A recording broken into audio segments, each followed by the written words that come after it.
जय श्री कृष्ण। राधे राधे। जय श्री वल्लभ प्रियजनों। दास का प्रणाम स्वीकार करें। तो दास उपस्थित है आज आपके सामने कामदा एकादशी की कथा को लेकर। क्या है ये एकादशी और इसका नाम कामदा क्यों है?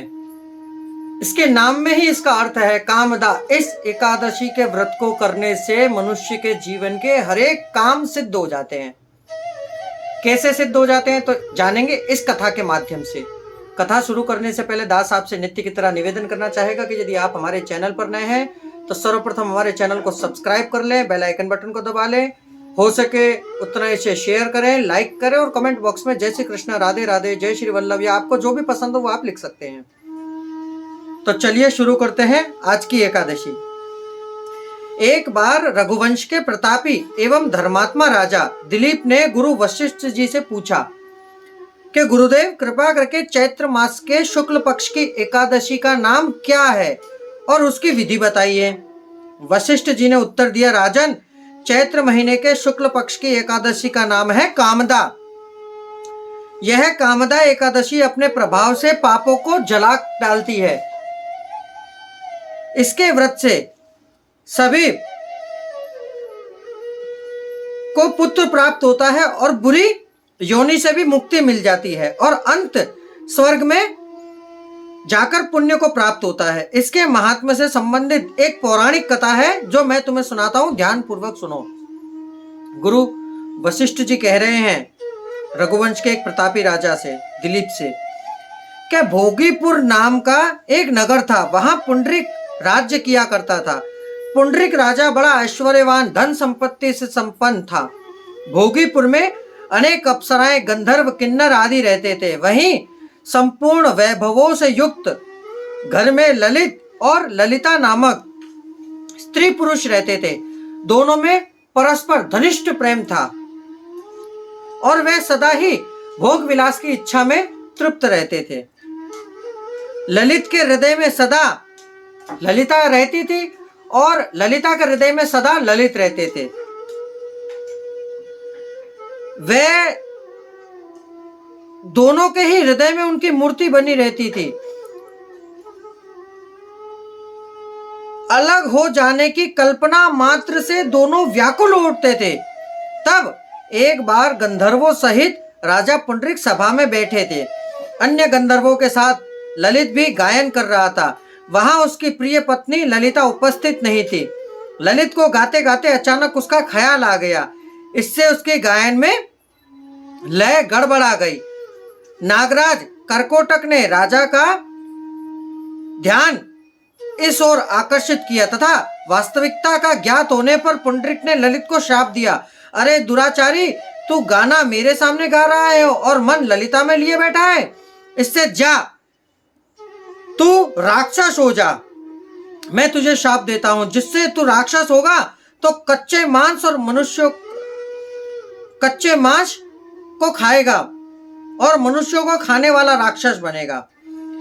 जैसे ही पुंडरीक राजा का कथन समाप्त हुआ, ललित एक भयंकर राक्षस बन गया और दुखी होकर अपने किए पर पछताने लगा। जब ललिता ने यह देखा तो वह बड़ी दुखी हुई। वे अपने पति के उद्धार के विषय में चिंतन करने लगी, सोचने लगी कि अब मैं कहां जाऊं और क्या करूं। ललित राक्षस बनकर बिहड़ जंगलों में रहने लगा और तरह तरह के पाप करने लगा। ललिता भी उसके पीछे पीछे चलती और विलाप करने लगती। एक दिन अपने पति के पीछे पीछे चलते वह विंध्याचल पर्वत पर जा पहुंची। वहां उसे श्रृंगी जी ऋषि का आश्रम दिखा। वह तुरंत आश्रम पर गई और श्रृंगी ऋषि के सामने जाकर बड़े ही अनुनय विनय के साथ उसने विनती करी। ललिता बोली कि हे प्रभु, मैं विंध्यावल नामक गंधर्व की बेटी हूं। मेरा नाम ललिता है।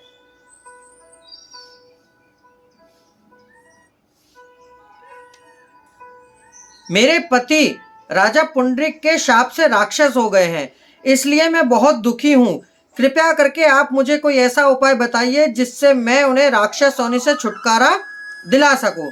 श्रृंगी ऋषि ने उसे आश्वासन देते हुए कहा, ललिते, अब चैत्र महीने में शुक्ल पक्ष की एकादशी आने वाली है, जिसका नाम है कामदा। उसका व्रत करने से मनुष्य के सभी कार्य सिद्ध हो जाते हैं। यदि तुम उस व्रत को करके उसका फल अपने पति को प्रदान कर दोगी तो वह शीघ्र ही राक्षस योनि से मुक्त हो जाएगा और पुंडरीक का शाप शांत हो जाएगा।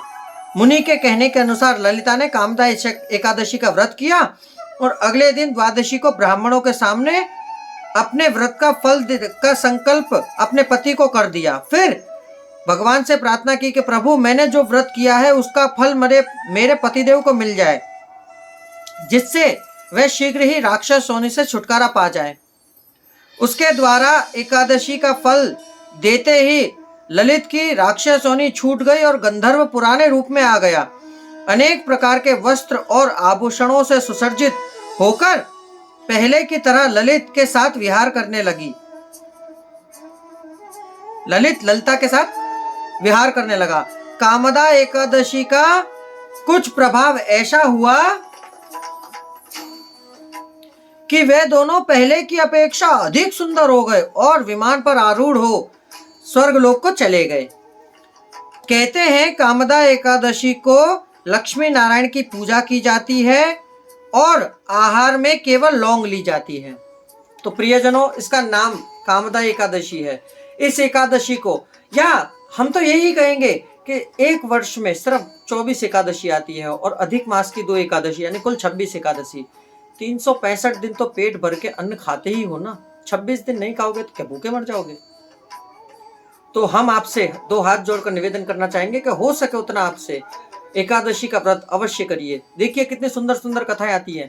प्रेत योनि से छुटकारा मिल जाता है, पहले के समान और ज्यादा सुंदर हो जाते हैं, पुत्र रत्न प्राप्त होता है।